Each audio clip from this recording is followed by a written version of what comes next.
শুকনো আমলকির আচার দিব, এজন্য আমি আমলকিগুলো প্রথমে ভালোভাবে সেদ্ধ করে নিয়েছি। এখন আমি কি করব বলুন তো? এখন আমি এই যে সেদ্ধ করা আমলকি হাত দিয়ে ভালোভাবে ভেঙে নিব, আর এর ভিতর থেকে বীজটা আমি আলাদা করে রাখবো। আর এই যে দেখুন, সমস্ত আমলকি আমার এখানে 4 ফালি করে নিয়েছি এবং বীজ আলাদা করে নিয়েছি। এগুলো হচ্ছে আমলকির বীজ। আর এখানে এই যে আমলকি ভেঙে ভেঙে এভাবে নিয়েছি, 4 খণ্ড করে নিয়েছি। আর এখন এটা আচার দিব, এই জন্য এর ভিতরে যা যা দিব সেগুলো দিয়ে আমি আচার দিয়ে দেবো।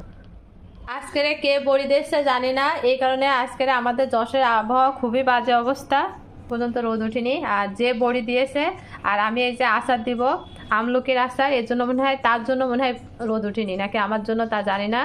যাই হোক, এখানে আমলকির আচার দিব, সব কিছু গুছিয়ে নিয়েছে কিন্তু রোদ ওঠেনি। সব কিন্তু বড়িয়ালার দোষ, আমার কিন্তু কোনো দোষ না।